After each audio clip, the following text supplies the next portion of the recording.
میں کروں آپ کی مدحت کیسے، وہ کیا جود کرم ہے شہ بطحہ تیرا، وہ کیا جود کرم ہے شہ بطحہ تیرا، نہیں سنتا ہی نہیں مانگنے والا تیرا، وہ کیا جود کرم ہے شہ بطحہ تیرا، نہیں سنتا ہی نہیں مانگنے والا تیرا، دھارے چلتے ہیں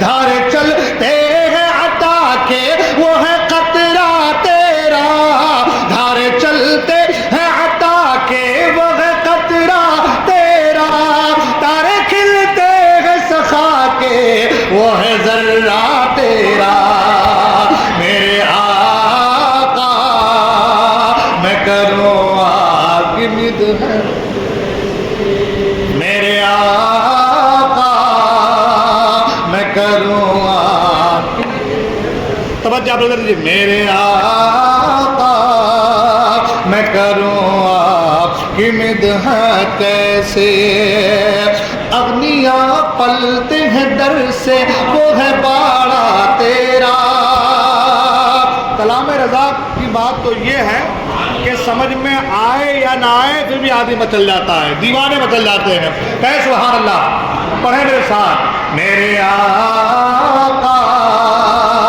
میں کروں آپ کی مدحت کیسے، اغنیاء پلتے ہیں در سے وہ ہے باڑا تیرا، اغنیاء غنی کی جمع اغنیاء ہے مالدار لوگ، اغنیاء پلتے ہیں در سے وہ ہے باڑا تیرا، اشفیاء چلتے ہیں سر سے وہ ہے رستہ تیرا، اغنیاء پلتے ہیں در سے وہ ہے باڑا تیرا، اشفیاء چلتے ہیں سر سے وہ ہے رستہ تیرا، کہ فرش والے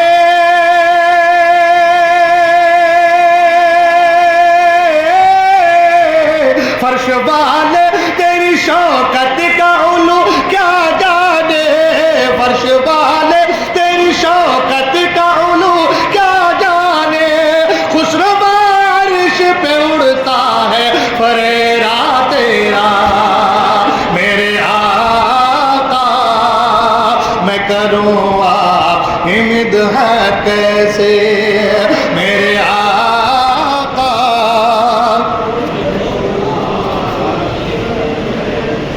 دیکھیں بڑا مزہ آئے گا، میرے آقا علماء کرام نے توجہ دیں ذرا سا، میرے آقا میں کروں آپ کی مدحت کیسے، آسمان خان زمین خان زمانہ مہمان، آسمان خان زمین خان زمانہ مہمان، صاحب خانہ لقب کس کا ہے تیرا تیرا، آسمان خان زمین خان زمانہ مہمان، صاحب خانہ لقب کس کا ہے تیرا تیرا، اور میں تو مالک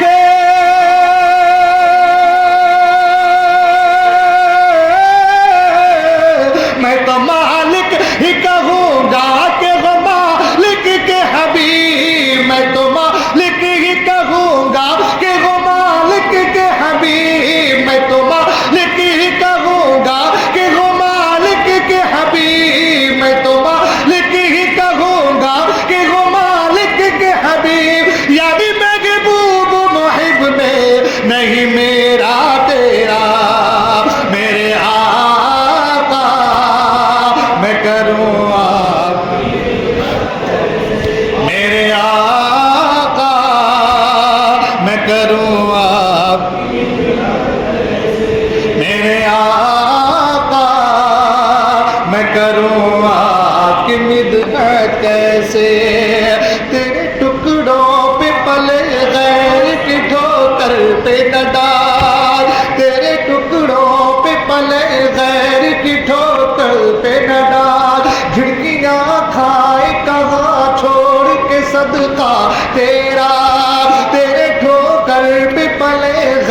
کی تیرے ٹکڑوں پہ پلے غیر کی ٹھوکر پہ نہ ڈال جھڑکیاں کھائے کہاں چھوڑ کے صدقہ تیرا اور تیری سرکار میں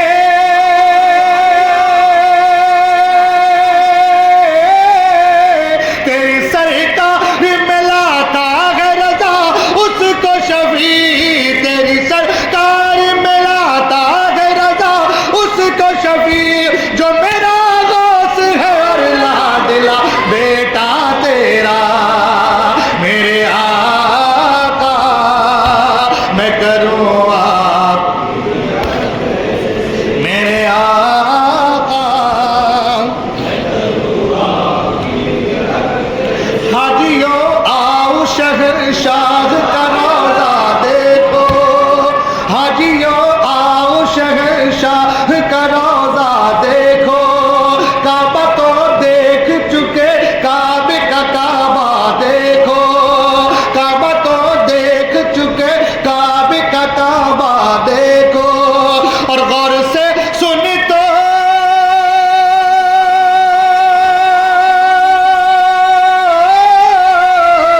غور سے سنی تو رضا کعبے سے آتی ہے صدا غور سے سنی تو رضا کعبے سے آتی ہے صدا میری آنکھوں سے میرے پیار کا روضہ دیکھو میرے آقا میں کروں آپ کی مدح کیسے میرے آقا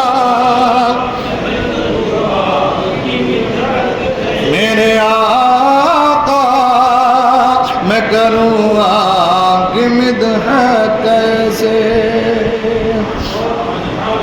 درود پاک پڑھیں اللہم صلی علی سیدنا مولانا محمد معدن الجود والکرم وآلہ وبارک وسلم صلو علیہ صلاة و سلام علیک یا رسول اللہ صلاة و سلام علیک یا حبیب اللہ صلی اللہ تعالی علیہ وسلم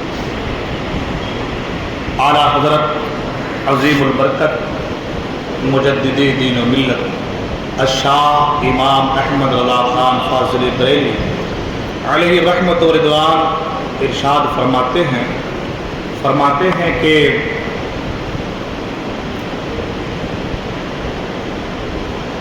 آنکھیں رو رو کے سجانے والی آنکھیں رو رو کے سجانے والے جانے والے پھر نہیں آنے والے جانے والے پھر نہیں آنے والے اور پھر فرماتے ہیں کہ سن لیں آدھا میں بگڑنے کا نہیں سن لیں آدھا میں بگڑنے کا نہیں وہ سلامت ہیں بچانے والے سن لیں آدھا میں بگڑنے کا نہیں وہ سلامت ہے بچانے والے حضرات محترم آج ہم اور آپ جس تقریب میں آئے ہوئے ہیں یہ چہلم کے سلسلے میں ہمارے مصاحب کا تشریف فرما ہوئے انشاءاللہ ہمارا خطاب آپ کو سماعت کرنا ہے چہلم کے سلسلے میں یہ پروگرام ہے اور آج ہمارے کلیم بھائی کے والد محترم کا چہلم ہے اور اسی مناسبت سے یہ پروگرام ہے ابھی دیکھیں آپ علماء اکرام کا یہاں پر آنا آپ کا یہاں پر آنا نعت و منقبت تقاریر یہ اس لیے ہے تاکہ جو کچھ بھی ہم پڑھیں جو کچھ بھی ذکر کریں اس کا ثواب ہمارے کلیم بھائی کے والد محترم کو پہنچے حضرات محترم ہم لوگ جب گھر سے یا گھر کا کوئی فرد انتقال کر جاتا ہے انتقال کے بعد اس کی قدر کرتے ہیں انتقال کے بعد اس کی قدر کرتے ہیں جیسا کہ آج اب یہ ساری چیزیں آپ دیکھ رہے ہیں علماء اکرام کا آنا میں صرف ہمارے کلیم بھائی کی طرف سے نہیں یا دیگر لوگوں کے تعلق سے نہیں یہ ایک عام سی بات ہو گئی ہے کہ آدمی جب تک ماں باپ دنیا میں رہتا ہے ہم لوگ صحیح معنوں میں ماں باپ کی قدر نہیں کر پاتے. ماں باپ کا جو مقام ہے، جو مرتبہ ہے، ماں باپ کی جو عزت ہے، جو عظمت ہے، ماں باپ کے ساتھ جس انداز سے پیش آنا چاہیے، ماں باپ کا کیا ادب ہے، کیا تعظیم ہے، کیا احترام ہے، ہم اس کو صحیح معنوں میں حق کو نہیں کر پاتے ہیں. لیکن جب آدمی دنیا سے جاتا ہے تو دنیا سے جانے کے بعد اب بچے جو پرائے ہیں وہ بھی شریک ہو جاتے ہیں. وہ بھی آ جاتے ہیں کہ فلاں کے یہاں فلاں کا انتقال ہو چکا ہے، چلو اس کے کاندھے سے کاندھا ملا کر ان کے غم میں شریک ہو کر کے ان کے غم کو ہلکا کرنے کی کوشش کرتے ہیں. حالانکہ ہونا یہ چاہیے کہ ماں باپ دنیا میں گئے، بھائی دنیا میں گئے، رشتہ دار دنیا میں گئے تو ان کی تعظیم کی جائے، ان کا ادب و احترام کیا جائے. یا یوں کہہ جائے کہ دنیا میں رشتہ دار گئے تو ان کے جو حقوق ہیں ان کو ادا کیا جائے، ان کے حقوق کو پامال نہ کیا جائے. ماں باپ ہیں تو ماں باپ کی خدمت کی جائے، ماں باپ کی طرف توجہ دی جائے، ماں باپ کی دعائیں لی جائے، ان کا ادب کیا جائے. آج انتقال کے بعد لوگوں کے جو معاملات ہیں وہ اور بڑھ جاتے ہیں. انہیں یہ لگتا ہے کہ اب انتقال کر گئے، اب جو کچھ کرنا ہے وہ کرو. کچھ لوگ محبت سے بھی کرتے ہیں، کچھ لوگ دکھاوے کے لیے کرتے ہیں، اور کچھ لوگ مجبوراً کرتے ہیں. کچھ لوگ مسرور ہو کے کرتے ہیں، کچھ لوگ مجبور ہو کر کرتے ہیں. وجہ یہ کہ اگر اب نہیں کیا تو لوگ دنیا والے تھوکیں گے کہ جب تک باپ زندہ تھا قدر نہیں کر پایا، باپ کو دیکھا نہیں، ماں کو دیکھا نہیں، ماں کے ساتھ اچھا ویوہار نہیں کیا. اب باپ گیا ہے تو باپ کے ماں کے دنیا سے جانے کے بعد اب بھی اس کے ساتھ اچھا والا سلوک نہیں کر پا رہا ہے، تو اب دنیا والوں کے ڈر سے بندہ کر رہا ہے. میں نے پہلے کہا کہ میں کسی ایک فرد یا کسی ایک آدمی کو نہیں، یہ کامن بات ہے. یہ آج ہمارے معاشرے کا حال ہے، آج ہماری سوسائٹی کا یہی حال ہے. ہم نے بنا یہ لیا ہے جب تک ماں باپ حیات ہیں قدر نہیں کر پاتے. ماں باپ دنیا سے گئے، اب مدرسے کے بچوں کو بلاؤ، اب حضرتوں کو بلاؤ، اب لنگر لٹاؤ، اب کھانا کھلاؤ، اب پروگرام رکھو، اب اس کو دو، اسے صدقہ کرو، مسجد میں پیسہ دو، اپنا نام آئے مسجد میں کہ فلاں کے بیٹے نے اپنے باپ کے مرنے پر اس کے ایصال ثواب کے لیے 500 روپے دیا ہے. تو اپنے نام کے لیے یا دنیا والوں کو بتانے کے لیے ہم مرنے کے بعد یہ ساری چیزیں کرتے ہیں. کچھ لوگ محبت سے بھی کرتے ہیں، میں یہ بھی نہیں کہتا، ہاں کچھ لوگ محبت سے کرتے ہیں، کرنی بھی چاہیے. لیکن جو چیزیں ہم اب کر رہے ہیں، اے کاش کہ ہم یہی چیزیں ان کی ظاہری زندگی میں یعنی دنیا میں رہتے ہوئے جب وہ حیات تھے تب اگر ہم یہ چیزیں کرتے اور ماں باپ دعا کر دیتے تو انشاءاللہ ہمارا بیڑا پار ہو جاتا.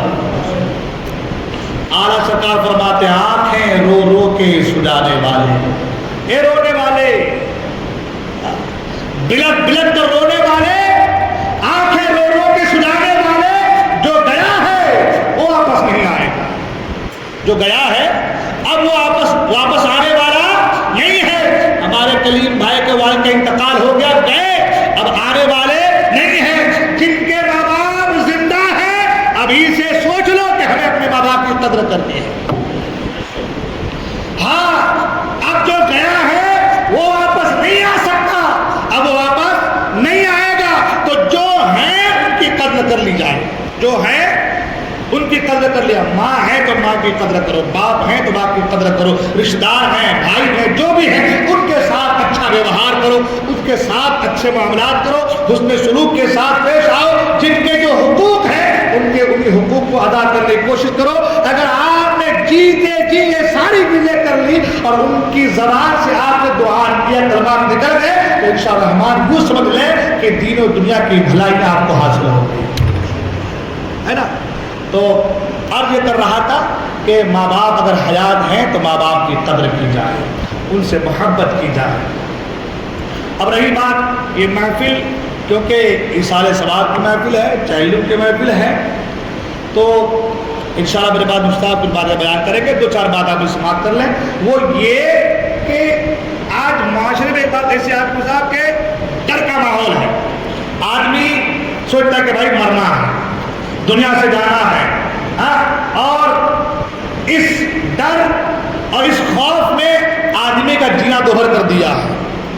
آدمی کے پاس ہزاروں لاکھوں کروڑوں پیسے، بینک بیلنس ہے، پراپرٹی ہے، گھر ہے، بنگلہ ہے، سب کچھ ہے، لیکن ایک ہی خیال ستا رہا ہے، کاش یہ جو موت ہے اس کا کوئی علاج مجھے مل جاتا،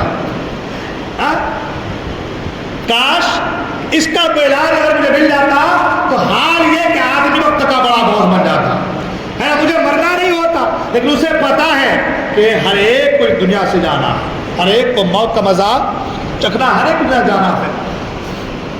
مگر میں آپ سے ایک عرض کرنا چاہوں گا کہ ڈرنے کی ضرورت، موت سے ڈرنے کی ضرورت، سرکار فرماتے ہیں کہ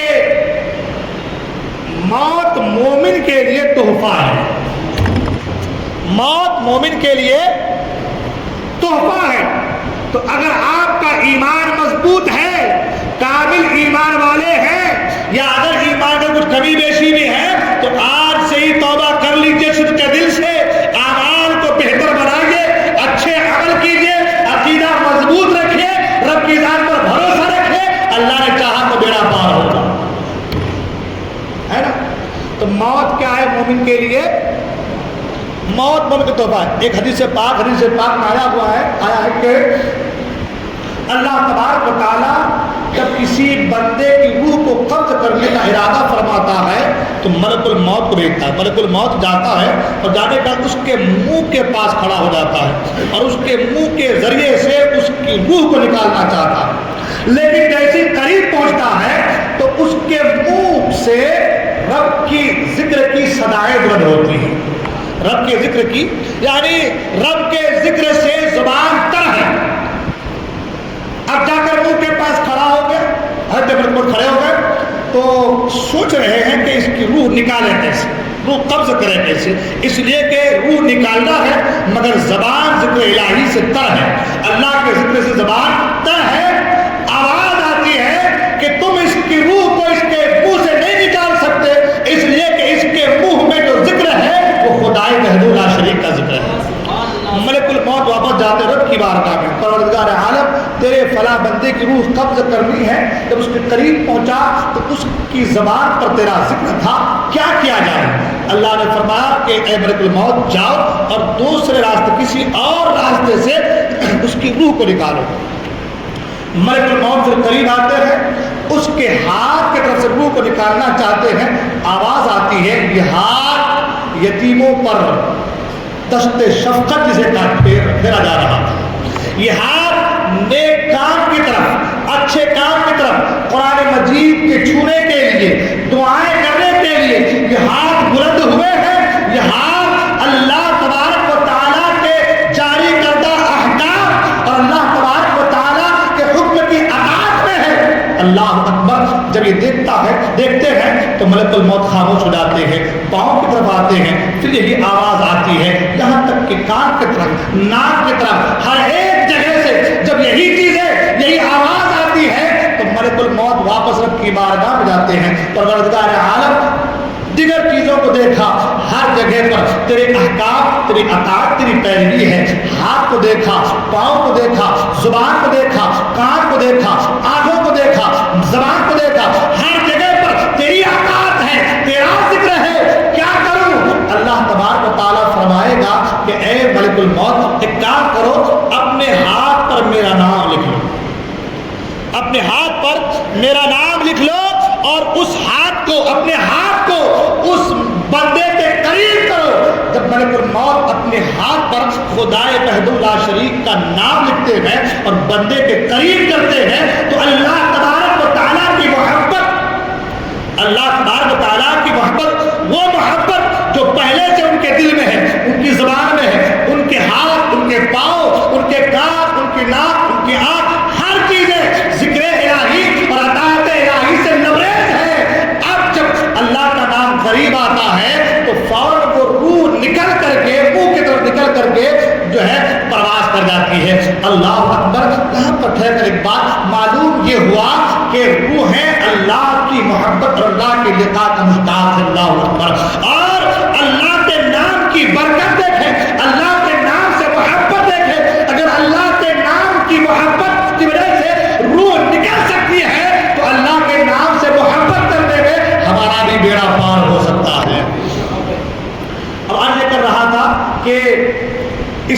سے روح جو ہے وہ قفس انثوی سے پرواز کر جاتی ہے۔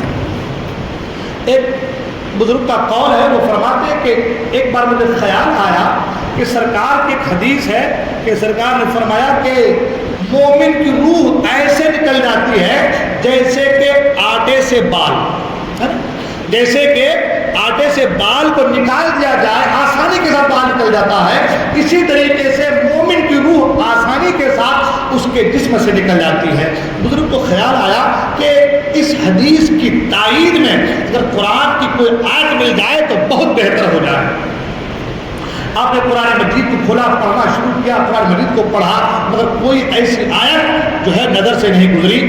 آخر کار آنکھ لگی، سو گئے، خواب میں آقا کریم صلی اللہ تعالی وسلم کی زیارت ہوئی۔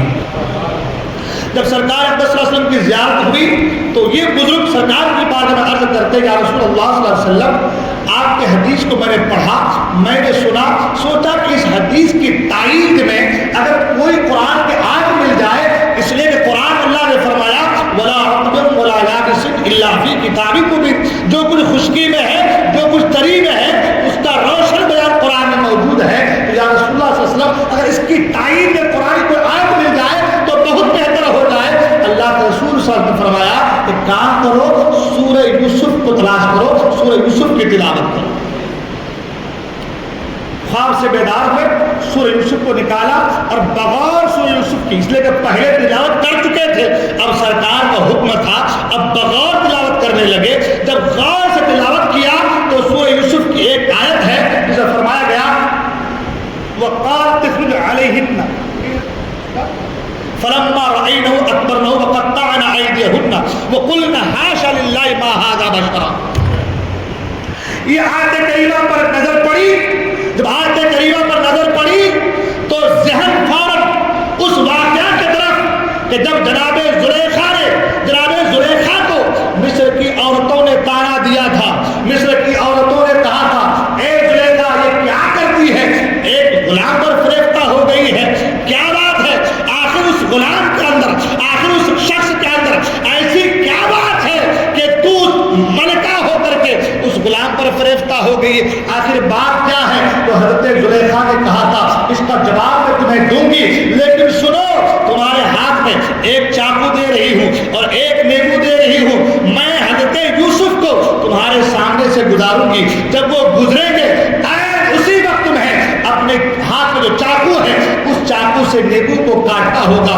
بعض روایت میں پھل کا ذکر ہے، بعض لوگوں نے نیبو کا ذکر کیا ہے، خیر جو بھی ہو، اگر پھل ہو تو پھل کاٹنا ہے، نیبو ہو تو جو ہے لیبو ہو تو لیبو کاٹنا ہے۔ القصہ مختصر، حضرت زلیخا نے کہا تھا کہ سنو جب حضرت یوسف علیہ السلام گزرے تو تمہیں پھل کو کاٹنا ہے یا لیبو کو کاٹنا ہے۔ حضرت یوسف علیہ السلام گزر رہے ہیں، جب حضرت یوسف علیہ السلام کے اوپر مصر کی عورتوں کی نظر پڑتی ہے تو عالم یہ پھل نہیں کٹتا، انگلیاں کٹ جاتی ہیں، انگلیاں کٹتی ہے مگر مصر کی عورتوں کو احساس نہیں ہوتا، انگلیاں کٹی ہے مگر پکا نہیں ہے، انگلیاں کٹ چکی ہے مگر احساس نہیں ہے، محبیت کا یہ عالم ہے۔ یوسف علیہ السلام کو دیکھ کر کے اس قدر پک ہو چکی ہے، انگلیاں کٹ رہی ہے۔ اگر یوسف علیہ السلام کے حسن کا کیا عالم ہے تو سرکار اقدس کے حسن کا عالم کیا ہوگا؟ کسی شاعر نے کہا ہے حسن یوسف میں کٹی مصر میں انگشتے زنا،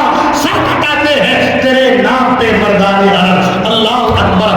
جب حضرت یوسف علیہ السلام گزرتے ہیں مصر کی عورتوں نے اپنی انگلیوں کو کاٹ لیا ہے مگر احساس نہیں ہوا۔ فرمایا گیا سنو ایک یوسف کو دیکھ کر کے اگر انگلیاں کٹ جائے احساس نہ ہو، بندے مومن کی روح جب قبض کی جاتی ہے تو اللہ تعالیٰ تمام پردے ہٹا دیتا ہے، جنت کی بہاریں دیکھتا ہے، جنت کی بہاروں کو دیکھتا ہے، حور و قصور کو دیکھتا ہے، جنت کا نظارہ کرتا ہے، فرشتوں کو دیکھتا ہے، ملک الموت کو دیکھتا ہے۔ ملک الموت کی دو شکلیں ہیں، ایک شکل جب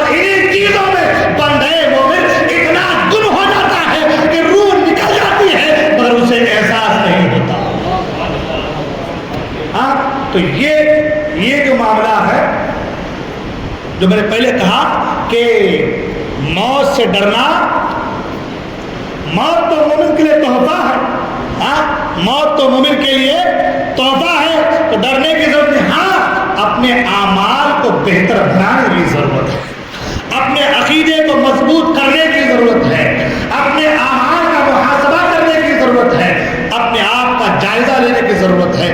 ہم کہاں ہیں، ہم کہاں ہیں، ہمیں اللہ نے کس لیے بھیجا ہے، ہمیں کرنا کیا ہے، ہم دنیا میں آئے کیوں ہیں۔ جب ان چیزوں پر ہم توجہ دیں گے، ان چیزوں کا خیال کریں گے، پھر انشاءاللہ الرحمن ہمیں وہ راستہ دکھے گا جس راستے پر چلنے کا حکم اللہ نے دیا ہے، جس راستے پر چلنے کا حکم نبی کریم صلی اللہ علیہ وسلم نے دیا ہے، جن راستوں پر ہمارے اکابرین چلے ہیں۔ جب آپ انہی راستوں پر، انہی اکابرین کو فالو کرتے ہوئے ان کے نقش قدم پر چلیں گے تو اللہ تبارک و تعالیٰ آپ کی زندگی اور آپ کی آخرت دونوں کو بہتر روشن و کامیاب فرما دے۔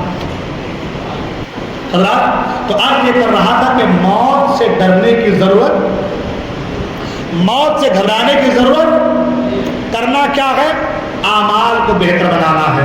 آج ہمارا حال، باہر پروگرام ہوتا تو کچھ باتیں میں نوجوان نسلوں کو بتاتا۔ میں نوجوان نسلوں کا عالم یہ ہے، نسل کا عالم یہ ہے کہ رات کے 12-1 بجے تک کوٹھے پر بیٹھ کر کے موبائل دیکھیں گے، مگر جلدی سو کر کے فجر کی نماز میں آنا ان پر گرا گزرتا ہے۔ رات بھر ایک دوسرے کے ساتھ چیٹنگ چل رہی ہے، رات بھر اوباش لڑکوں کے ساتھ، بچوں کے ساتھ بیٹھ کر کے راتوں کو خراب کیا جا رہا ہے۔ اس کی بات، اس کی بات، اس کی برائی، اس کی غیبت، یہ ساری چیزیں رات کے 12-1-2 بجے تک یہ ساری چیزیں چلتی ہیں۔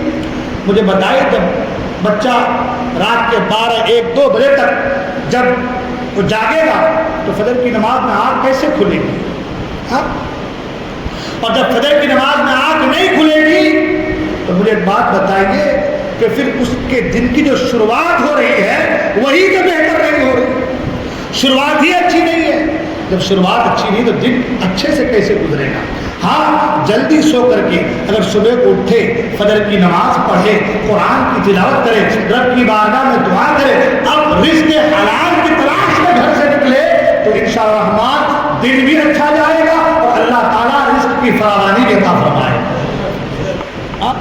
مگر ہمارے یہاں معاملات الٹے، ہم سنتے علماء کرام سے کہ موت کی سختی بہت ہے۔ ہاں ہے سختی، موت کی سختی ہے، وہ جو میں نے بتایا وہ بھی درست ہے، اور جو موت کی سختی ہے یہ بھی درست ہے۔ بدلنا ہم کو اور آپ کو ہے، بدلنا، چینجنگ ہمیں اپنے اندر لانی ہے۔ اگر ہم نے اپنے اندر چینجنگ لا دی تو انشاءاللہ ہم کامیاب ہو جائیں گے۔ کتنی ہے موت کی سختی؟ حضرت ادریس علیہ السلام کے تعلق قرآن میں اللہ نے فرمایا وَاذْكُرْ فِي الْكِتَابِ إِدْرِيسَ إِنَّهُ كَانَ صِدِّيقًا نَبِيًّا وَرَفَعْنَاهُ مَكَانًا عَلِيًّا۔ حضرت ادریس علیہ السلام آپ کی روح قبض ہوئی، آپ آسمان پر جنت میں، آپ جب روح قبض ہوئی پھر دوبارہ زندہ کیے گئے تو ملک الموت نے کہا ہے میرے بھائی ادریس یہ بتائیے کہ موت کی سختی کیسی ہے؟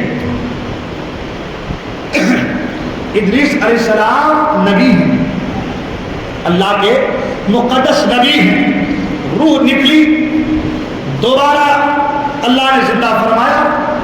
اب پوچھا جا رہا ہے کہ موت کو آپ نے کیسا پایا؟ حضرت ادریس علیہ السلام فرماتے ہیں جس طریقے سے زندہ جانور کی چمڑی کو نکال لیا جائے اس سے 1000 درجہ اور اس سے 1000 درجہ زیادہ سخت میں نے موت کو پایا۔ جو نبی ہیں، جو نبی کون ہوتا ہے؟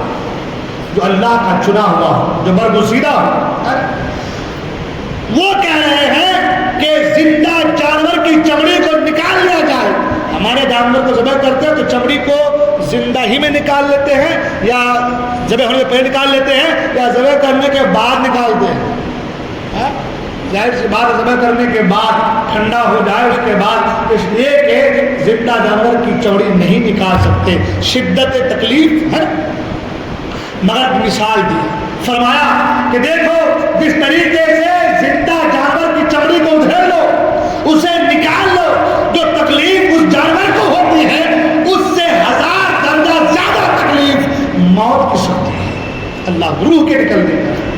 تو ایک نبی ایک جگہ اور فرمایا گیا کہ جس طریقے سے غیرت موسیٰ علیہ السلام کے حوالے سے ہے، فرمایا کہ جس طریقے سے ایک کانٹے دار درخت کے اوپر ہے نا دوپٹہ ڈال دیا جائے اور اسے کھینچا جائے، جس طریقے سے اس کے ریشے الگ ہو جاتے ہیں، اس سے کہیں زیادہ تکلیف موت کے روح کے نکلنے کے وقت ہوتی ہے. اس سے کہیں زیادہ تکلیف روح کے نکلنے پر ہوتی ہے. لیکن ہمیں اس کی فکر نہیں ہے. آج نوجوان نسل میں بات بھی آتی ہے کہ جو ہوگا دیکھا جائے گا. یہ بڑا مسئلہ رکھتا ہے، جو ہوگا دیکھا جائے گا. بابا جو دیکھنا ہے ابھی دیکھ لو. جو دیکھنا ہے آنکھ بند ہونے کے بعد کچھ نہیں دیکھو گے. آنکھ بند ہونے کے بعد کچھ دیکھ نہیں پاؤ گے. ہاں اگر تم نے اپنے باطن کو باطن کا اجالا کر لیا ہے، باطن کو روشن کر لیا ہے، آنکھیں بند ہوگی، سب نظر آئیں گے. سبحان اللہ. آپ جانتے ہیں کہ جب موت آتی ہے، روح نکلتی ہے جسم سے، تو آدمی کے منہ کھلے رہتے ہیں، آنکھیں کھلی رہتی ہیں.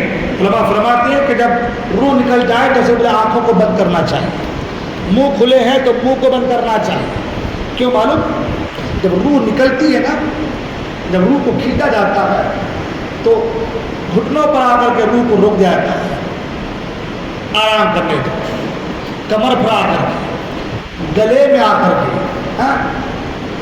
یہاں تک علماء فرماتے ہیں کہ ایک آنکھ سے دوسری آنکھ تک کے بیچ میں روکا جاتا ہے کہ ایک آنکھ دوسری آنکھ کو الوداع کہہ دے.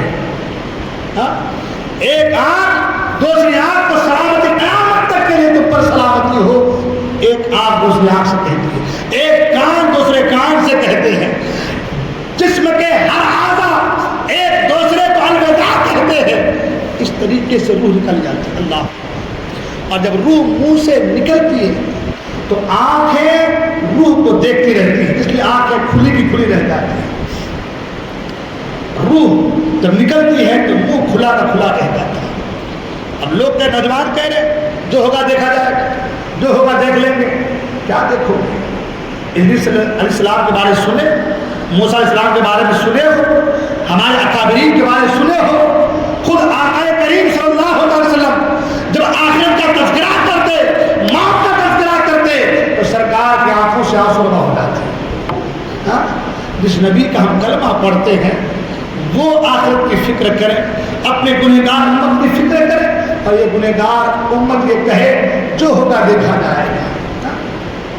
اس لیے آخرت کی فکر کیجیے، اچھے اعمال کیجیے، اپنے اعمال کی اصلاح کیجیے، اپنے آپ کو بہتر بنانے کی کوشش کیجیے. میں مبارکباد پیش کروں گا ہمارے کلیم بھائی جنہوں نے اپنے والد مرحوم کے ایصال ثواب کے لیے اس محفل کا انعقاد کیا.